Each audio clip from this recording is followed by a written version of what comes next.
कोकणची भूमी ही श्रद्धा आणि परंपरेची भूमी मानली जाते.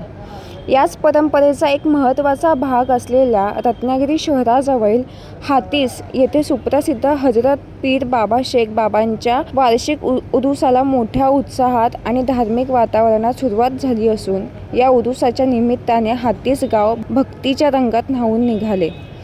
संपूर्ण कोकणातून हजारो भाविक बाबांच्या दर्शनासाठी येथे दाखल होत असतात.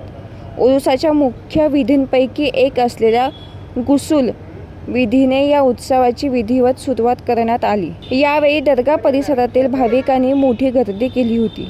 पीर बाबर शेख बाबांवरील अढळ श्रद्धेपोटी केवळ मुस्लिम समाजच नव्हे तर हिंदू बांधव देखील मोठ्या संख्येने या उरुसात सहभागी होतात. यामुळे दरवर्षीप्रमाणे यंदाही हातीसमध्ये हिंदू मुस्लिम ऐक्याचे आणि जातीय सलोख्याचे दर्शन घडले. भाविकांच्या सोयीसाठी हातीस ग्राम विकास मंडळाने या उरुसाला चोख नियोजन केले असून पिण्याच्या पाण्यापासून ते निवाऱ्यापर्यंत सर्व व्यवस्था करण्यात आली. परिसरात सुरक्षेच्या दृष्टीने पोलीस प्रशासनाने कडक बंदोबस्त तैनात केला असून वाहतुकीचे नियंत्रण करण्यासाठी विशेष पथकं सज्ज आहेत. भाविकांना येण्या जाण्यासाठी कोणतीही अडचण भासू नये यासाठी राज्य परिवहन मंडळाने जादाच्या बसेसची सोय केली आहे. यामुळे ग्रामीण भागातून येणाऱ्या भाविकांना मोठा दिलासा मिळाला आहे.